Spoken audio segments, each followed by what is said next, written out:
My name is Daniel, and I am 36 years old. I am married to a wonderful woman named Olivia, who is 35. I believed it would last an eternity.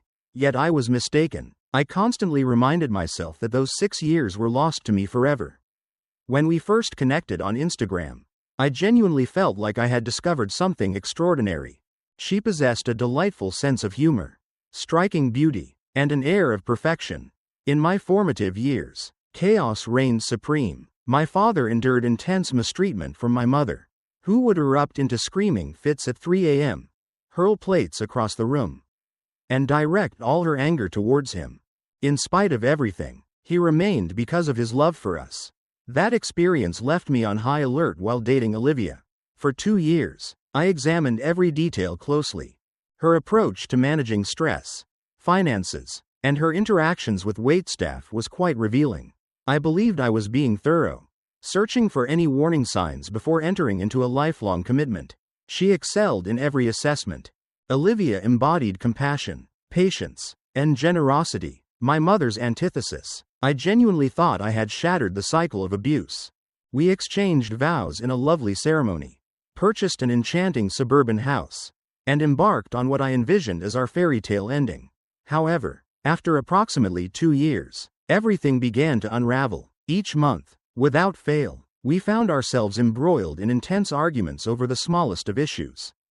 Unwashed dishes in the sink, my long nights spent working, her outings with friends, or the TV shows we chose to watch. It was perplexing. This was the same woman who delighted me with spontaneous weekend getaways and left charming notes in my lunchbox. Now she was raising her voice at me for choosing the incorrect brand of coffee. I held on to the hope that we could overcome our challenges, so I dedicated myself wholeheartedly to preserving our union. I proposed couples therapy because I am someone who values repairing relationships instead of discarding them. I implored her to go. We attended just one session, and it turned out to be an utter failure. Olivia asserted, "Since this was your suggestion, you should cover the cost." I discovered an exceptionally skilled therapist focused on marriage counseling, arranged all the sessions, and covered all the expenses myself. The therapist highlighted communication challenges and proposed that Olivia could be struggling to handle conflict in a constructive manner. Olivia collapsed in tears, asserted that the therapist was assaulting her, and promised never to come back. She claimed I was attempting to portray her as unstable and labeled the therapist as a charlatan. Eventually, I discovered that her father had died right before our disagreements intensified. Grief has a peculiar way of affecting individuals, and I strive to remain patient and understanding. However, Olivia shut down completely, avoiding conversations about it, rejecting any form of help, and only becoming more resentful and withdrawn. Her shouting reached such a fever pitch that one evening, our neighbors were convinced a crime was unfolding and dialed the authorities. All of this because I neglected to collect her dry cleaning. We gradually fell into an unusual pattern, existing as little more than housemates who sometimes engaged in intimacy. Our days merged into a repetitive cycle. Rise, commute to the office, return home, enjoy dinner while watching television, and then retire for the night. Wash and repeat. Our conversations were minimal, and perhaps that was the reason the disputes had dwindled. Regardless of the circumstances, my feelings for her remained unwavering and profound. It's quite unfortunate, isn't it? I held onto the memories of our early days, persuading myself that with enough effort, we could return to that time. I held true to the for better or worse aspect of our vows. I overlooked the aspect of abandoning everyone else. That would soon become excruciatingly pertinent. I grew up believing that marriage is a sacred commitment, one worth fighting for unless there are issues of abuse or infidelity. Unbeknownst to me, one of those deal breakers was lurking just ahead. At that point, I was stuck in a monotonous corporate role, lacking any excitement, just the typical routine of paperwork and never-ending meetings. I wasn't deemed significant enough for first class, yet just essential enough for business travel. One day, I found myself attending a business expo in another state. I had planned to dedicate 4 days to networking and feigning interest in PowerPoint presentations. Just 3 days in, a significant crisis unfolded back at the company, chastened by crashed servers and the unfortunate loss of customer data. Everyone was summoned back without delay. As the devoted worker, or perhaps just the naive one, I secured the first flight back home. As I made my way back, a whimsical, cinematic thought crossed my mind. A delightful and unexpected romantic reunion. Those unforgettable scenes where the husband lifts his wife into a world of romance. That's the vision I had in mind. During my Uber ride from the airport, I meticulously crafted the entire plan. I paused at a high-end florist and invested $80 in her beloved flowers. Purple orchids, which she often mentioned, brought back memories of our first date. I even picked up champagne and her favorite fancy chocolates, hoping this elaborate gesture might spark something anew between us. I got home around 2 p.m., feeling like the ultimate partner.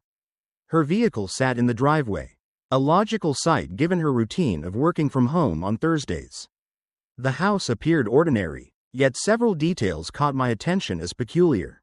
Her favorite playlist was blasting from upstairs, a clear sign that she was in an unusually good mood. In the sink, 2 wine glasses rested quietly. I naturally believed she must have had a friend visiting for lunch. Driven by a desire to astonish her, I ascended the stairs without hesitation. As I approached, I began to discern sounds lurking beneath the melody. Sounds that ought to have halted me in my tracks. Ever notice those scenes in horror films where the audience is practically shouting at the character to keep that door shut? I was the one, yet I went ahead and opened it regardless. That fleeting moment broke apart everything. The affection, the faith, the aspirations we crafted over 6 years. The woman I had supported, cherished, and envisioned a future with was entwined in bed with an unfamiliar stranger. The very bed where I had offered her solace following her father's passing. The very bed where we envisioned beginning our family journey. She behaved as if I were invisible, as if our union had held no significance whatsoever. They scurried about without a hint of subtlety, much like cockroaches caught in the sudden glare of light. The flowers I had purchased tumbled from my grasp, scattering across the floor. The audacity of that guy to dash past me as if I were merely a doorman, clumsily trying to get dressed and leaving a trail of clothes in his wake. What happened next is etched in my memory forever. I completely lost it. Perhaps it was the sight of him in my bed with my wife. Or the audacity he displayed, believing he could simply stroll away without consequence. Before I fully grasped my actions, my hand found its way to his throat. It wasn't a chokehold, but it was sufficient to convey that he wasn't leaving anytime soon. Rather than delivering a punch, which would have been the logical choice, I opted for 2 open-handed slaps across the face, reminiscent of a dramatic housewife in a soap opera. Even now, I can't quite grasp why I didn't just confront him the way I should have. His expression changed rapidly from fear to anger, as if he were truly prepared to confront me in my own space. Can you fathom the sheer boldness? I'm sure she mentioned that she was single or separated.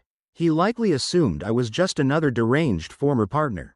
I chose to walk away before the situation intensified, not out of fear, but because I understood that this sorry excuse for a man wasn't worth the risk of facing legal consequences. He made no promises to me. He never promised to cherish me through thick and thin. The betrayal was not mine to claim. As I faced Olivia again, a surge of fury coursed through me. She struggled with her bra, treating it as if it were a minor inconvenience. The once vibrant purple orchids, for which I had paid a small fortune, now lay trampled and neglected beneath my feet. She stood there in front of the mirror I had mounted for her last Christmas. The one with the better lighting, calmly fixing her hair as if she hadn't just shattered our marriage. She couldn't bring herself to look at my reflection in the mirror. With reasonable boldness, she faced me, irritation evident in her voice, and inquired, "Why are you even back?" No regrets, no effort to justify, no semblance of fundamental human kindness. It's simply frustrating that I had the audacity to return home early. She whispered softly, "You weren't meant to return," as if it were my responsibility, as if I ought to have arranged a suitable moment to discover her infidelity. After 6 years of marriage, this was the essence of her experience. Just a small hiccup in her enjoyable afternoon. I found my gaze wandering to the wedding photo resting on the nightstand. The very table where I had served her breakfast only last weekend. For months, she claimed exhaustion kept her from intimacy. Yet it seems she found boundless energy for this unfamiliar man. And like a fool, I stood there reflecting on every late night she insisted was for work. Every girl's night out she mentioned. Every trip to see her mother. Everything came crashing down on me in an instant. How long had this been happening? How many men had occupied my bed without my awareness? Olivia had much more to say, and I was on the verge of uncovering details I wasn't prepared for. The events that followed continued to astonish me. She utterly lost control, behaving as though I was the one responsible for destroying our marriage. "It was unexpected to see you here again." She let out a scream, her face a vivid shade of red and blotchy, reminiscent of our past arguments. "This is on you. If you had simply mentioned that you were coming home, you wouldn't have missed this." Her boldness was astonishing. It felt as if I were witnessing a masterful display of intellectual acrobatics, deserving of the highest accolades. She had the audacity to portray herself as the victim, accusing me of being the one at fault for uncovering her actions. Moreover, it continued beyond that point. She ranted about how you refused my request for an open relationship, as if that somehow justified her betrayal.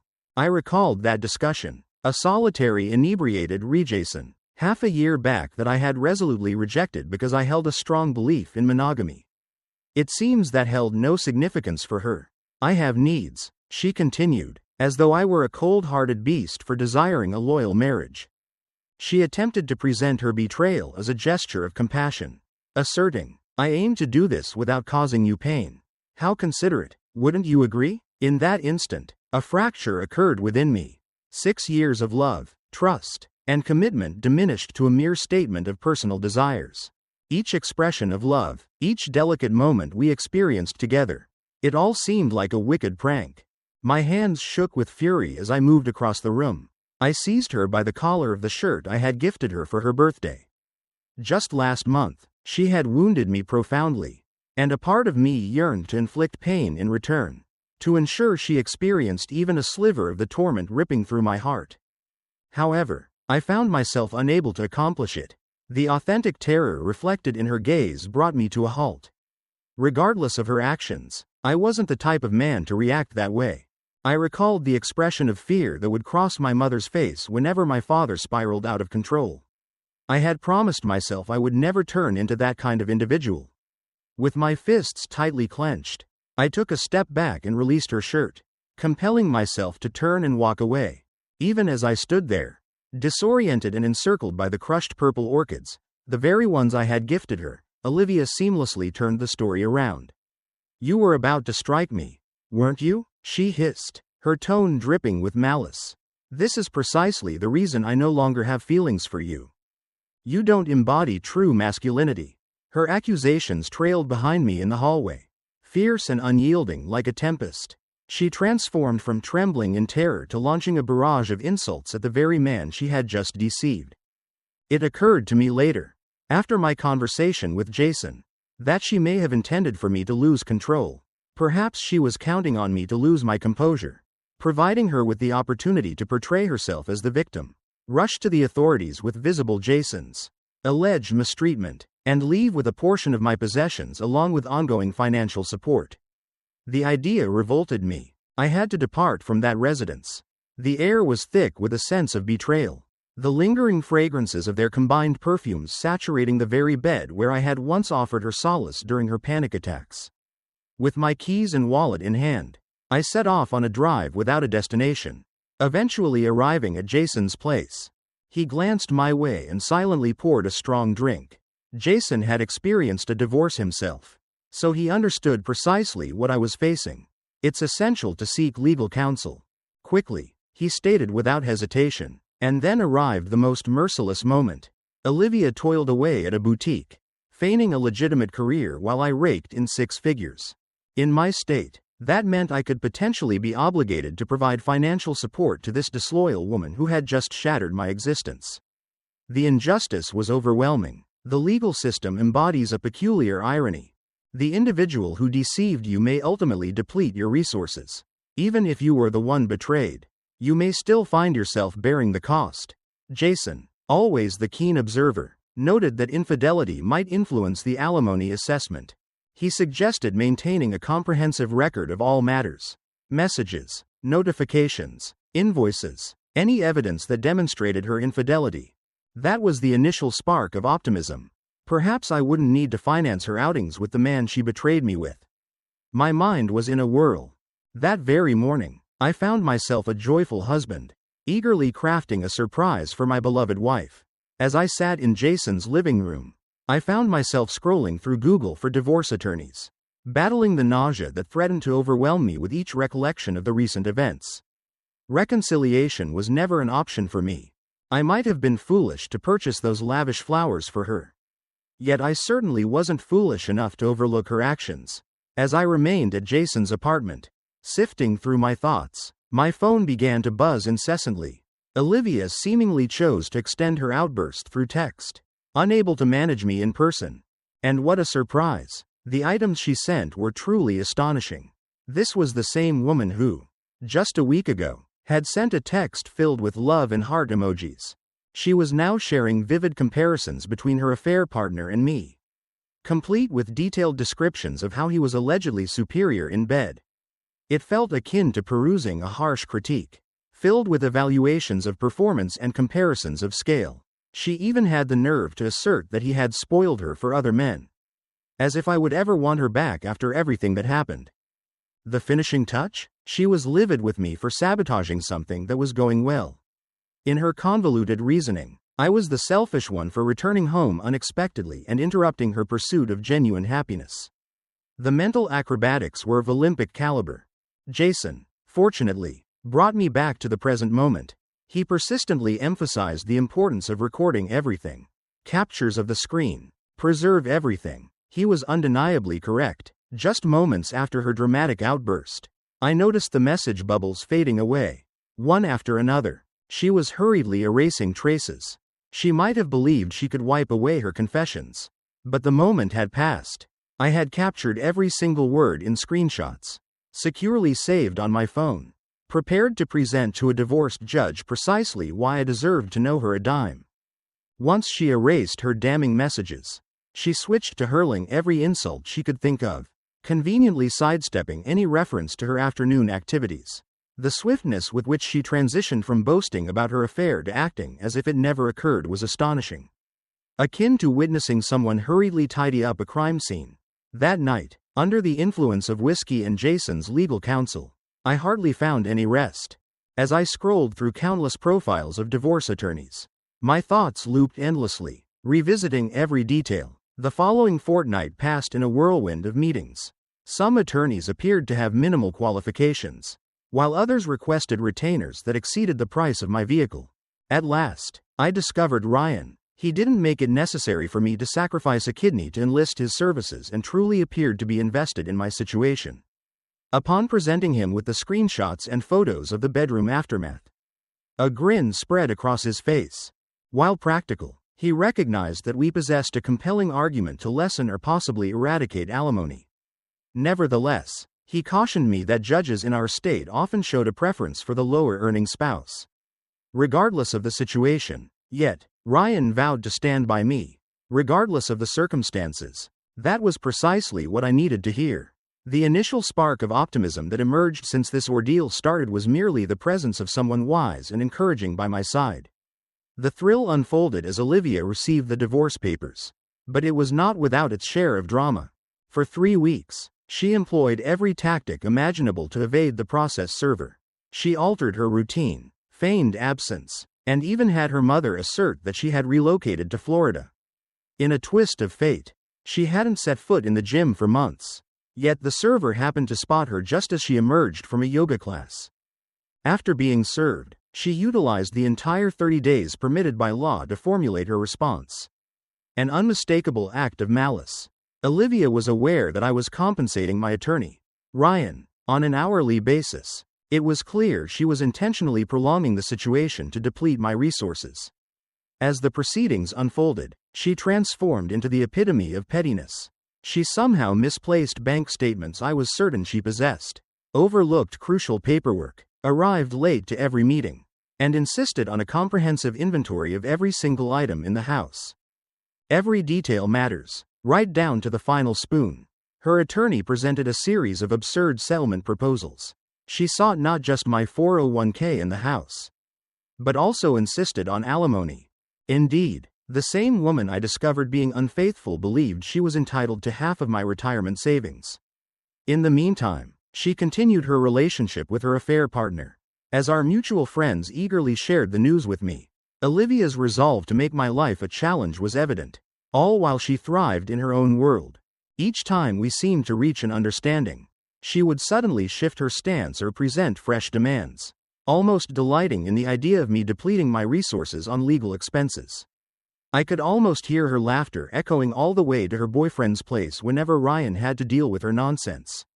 Amidst the turmoil, I sought to forge ahead by re-entering the world of dating. I experienced a period of casual encounters through dating apps. Certainly not my finest hour. I downloaded Bumble, Tinder, and several others, persuading myself that this was the essence of moving on. Yet every morning following a fleeting encounter seemed to weigh heavier than the one before. The casual encounters served as a stark reminder of why I had turned down Olivia's proposal for an open relationship. That way of living just didn't suit me. I seek a true and meaningful connection with others. A companion to exchange playful banter with and greet each day beside. The entire casual atmosphere left me with a sense of emptiness, as if I were attempting to fill a gap with mismatched fragments. In search of a more wholesome diversion, I recalled the joy I once found in reading. Before Olivia came into my life, it was common for me to spend late nights immersed in the pages of a book. One Saturday, rather than scrolling through dating apps or refreshing my inbox for Ryan's emails, I found myself wandering into a quaint independent bookstore downtown. The location exuded charm, felines dozing in the sunlight, the gentle groan of aged floorboards, and the delightful aroma of well-loved literature. I stood there, adrift in the sci-fi section, utterly bewildered. The genre had unmistakably transformed during the time I was immersed in 60-hour work weeks and struggling to salvage a deteriorating marriage. I gazed at the shelves, perplexed by titles that eluded my tongue, when a gentle laugh shattered the stillness. It was not a derisive laugh. It resembles a cozy, playful sound. I glanced over to find a woman gripping an enormous book, one that seemed capable of serving as a formidable weapon. With a warm smile, she inquired if I required assistance. Feeling a bit sheepish, I confessed that I was completely lost on where to begin. Yet I was eager to discover some quality sci-fi. The outcome was surprising yet delightful. We settled into inviting chairs in the corner as she animatedly guided me through the fundamentals of contemporary science fiction. Her eyes sparkled with enthusiasm as she discussed her favorite series, and she had this charming tendency to tuck her hair behind her ear whenever she felt a surge of excitement. We found ourselves engaged in conversation for 2 hours, exploring topics ranging from modern space operas to the timeless works of Asimov. I shared my college favorites with her, and she introduced me to a series set in a parallel universe that she cherished. After months of navigating through legal jargon, divorce documents, and clumsy Tinder interactions, I finally experienced a conversation that felt genuine and significant. During those 2 hours, I was able to set aside thoughts of Olivia and the turmoil she introduced into my existence. I found myself engaged in a conversation about literature with an intriguing woman who appeared to truly care about my thoughts. Before we went our separate ways, I gathered my courage to ask for her number, and for the first time in ages, a sense of hope washed over me once more.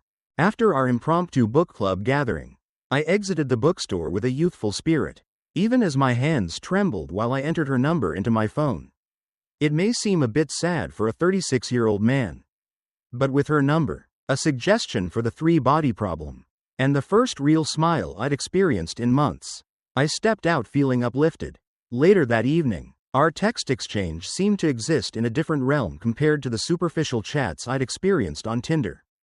There was an undeniable sincerity in the air, prompting me to be honest about my ongoing divorce when we embarked on our first genuine date. I had practiced the dialogue numerous times, anticipating her to flee at the mention of my tumultuous soon-to-be ex-wife. However, Emily? Indeed, that's her name. She just took a sip of her wine and expressed her gratitude for the honesty. At least you're confronting your burdens. Everyone possesses a bit of it. Free from judgment, devoid of awkward glances, simply a serene sense of understanding. She even quipped that dating a man in the midst of a divorce meant she wouldn't have to fret about the possibility of him being secretly married. Emily embodied all the qualities that Olivia lacked. She expressed herself softly during disagreements rather than raising her voice, demonstrating a true passion for my work. Noted the little things from discussions that happened weeks back and always supported me without any guilt as I dealt with the complexities of divorce. After a long time, I experienced a profound sense of being acknowledged and understood. The most exciting aspect? Our encounter wasn't facilitated by dating apps or acquaintances. It was merely a meeting of two minds bonding over the wonders of science fiction in a cozy bookstore. This is beyond imagination. After 5 months of dating Emily, I was utterly captivated. She enhanced life in every possible manner, sharing book suggestions during work hours, leaving thoughtful notes in the borrowed novel, and truly engaging when I shared details about my day. She never pushed me regarding the divorce or expressed dissatisfaction about being with someone who was technically still married. Instead, she stood by me with unwavering patience through every maddening phone call with Ryan, my lawyer, and offered me the reassurance that this ordeal would eventually come to a close. Just when I began to experience true happiness, everything unraveled completely. Emily and I enjoyed a delightful Saturday exploring shops and savoring lunch at a quaint little cafe. As the sun dipped below the horizon, we strolled back to her car in the mall parking lot, engaged in a lively discussion about which movie to enjoy that evening. One moment she was laughing, and the next my whole existence spiraled into turmoil. The engine's roar reached my ears before its form came into view. A vehicle racing directly toward us. Instinct surged within me as I reached for Emily's arm, trying to pull her to safety. But my reflexes fell short. The vehicle grazed her leg, and I stood frozen in dread as I heard the bone break with a gruesome snap.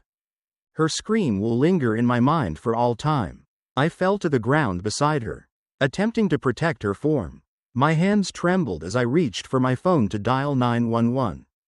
Once more, the sound of screeching tires pierced the air. The driver was reversing, poised to launch another attack on us. It struck me with the chill of ice water. This was deliberate. The person driving was clearly intent on ending our lives. Emily cried out in pain. Her leg twisted at an unnatural angle. I realized that if I didn't take action, our fates were sealed. My heart raced with such intensity. I feared it would explode. I pulled her between two parked cars. Each movement elicited a cry of agony. Yet there was no alternative. The vehicle collided with the cars we had concealed among them, triggering every alarm in the parking area. Voices rose in a cacophony. Bodies surged toward us. Phones raised high, as chaos unfolded in every direction.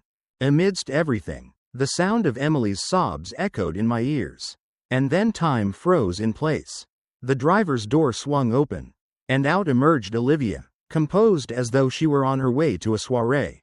She appeared just as she had during our last meeting at the lawyer's office. Impeccably dressed with flawless hair, donning the same blazer she used to wear to work.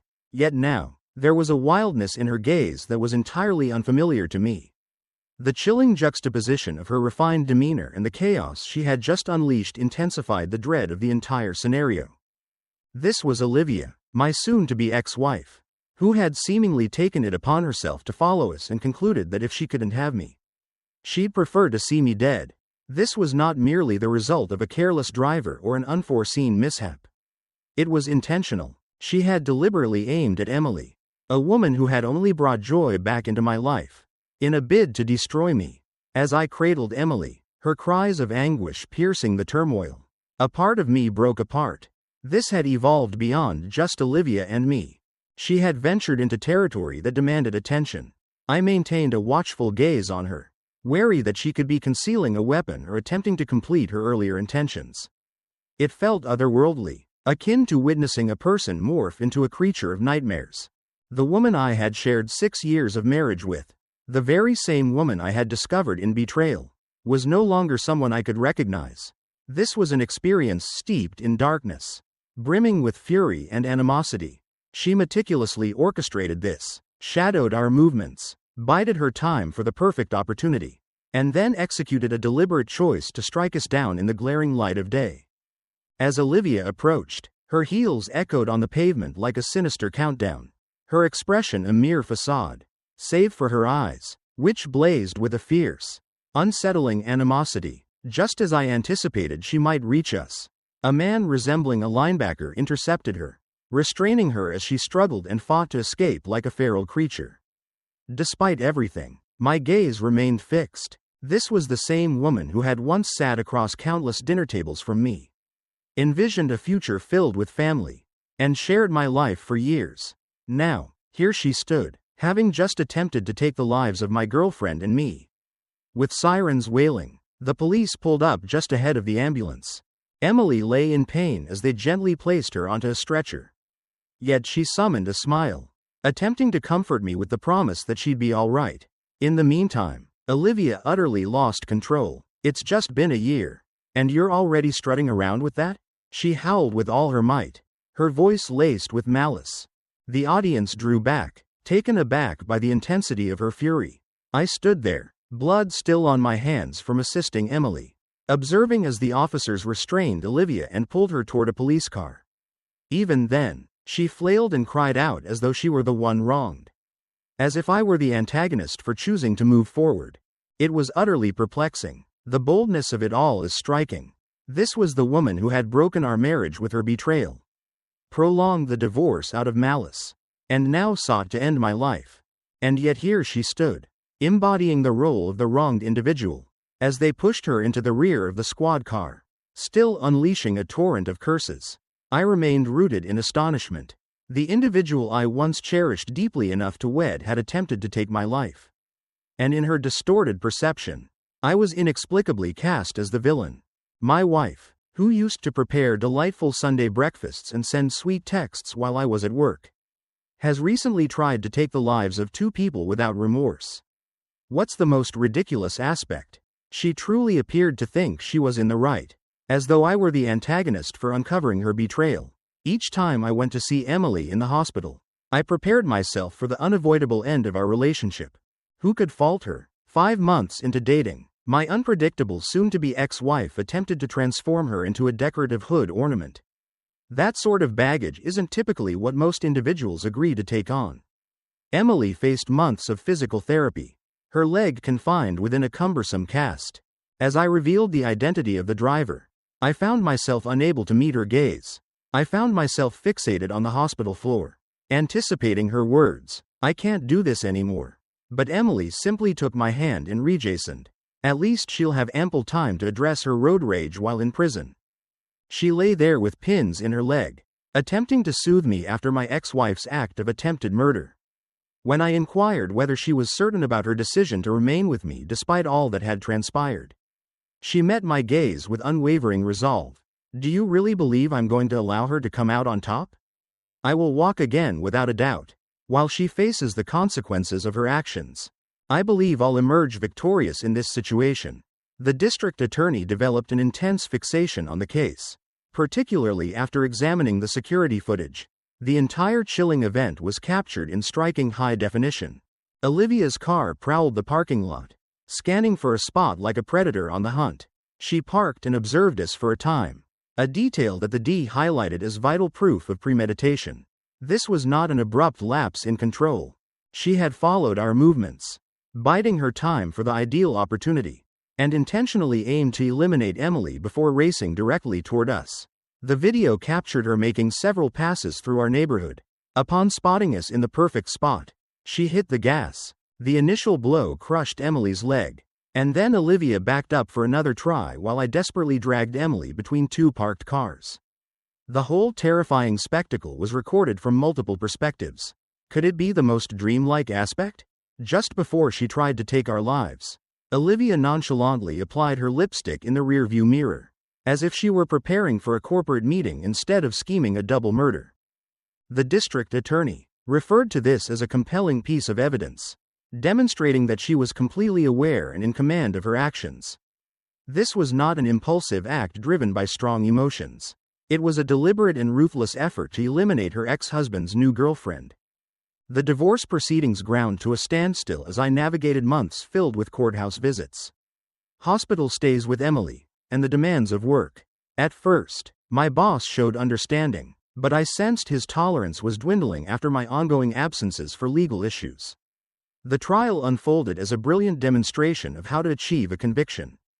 The prosecution presented a formidable array of incriminating evidence, beginning with the security footage that captured Olivia's attempted murder from 6 distinct perspectives. The series of witnesses that came forward revealed that this was no mere accident. The soccer mom juggling groceries, the teenager capturing every moment on his phone, and the retired cop who stopped Olivia before she could complete her task all took the stand. Their narratives suggest that this was a straightforward case of public attempted murder. Even with Emily in a cast, she appeared stunning on the stand. With unwavering composure, she recounted the chilling instant she spotted the car racing toward her, the agonizing sensation of her leg fracturing, and the sheer dread when Olivia returned for another strike.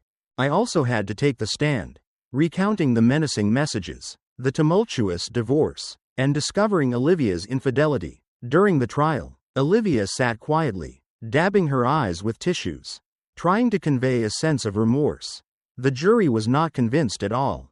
The jury returned a verdict of guilty on all charges: reckless endangerment, aggravated assault with a deadly weapon, and attempted murder. Yet, a wave of frustration washed over me when the sentence was revealed: just 12 years.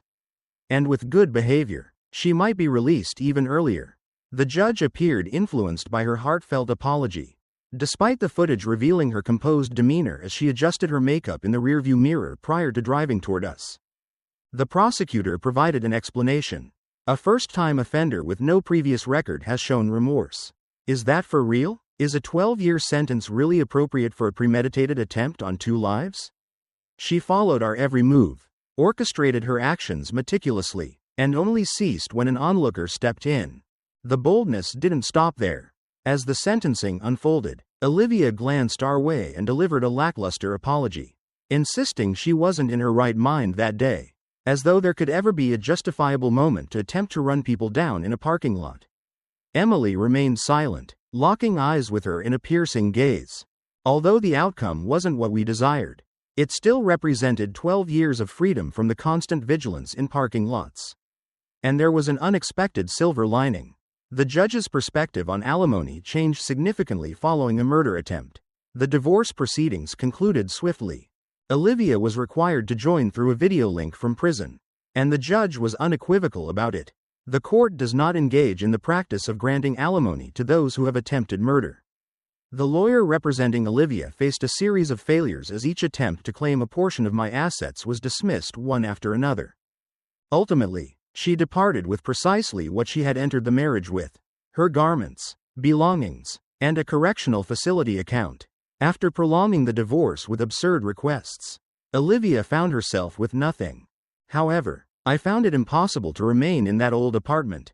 The recollections of discovering her infidelity lingered sharply in my mind.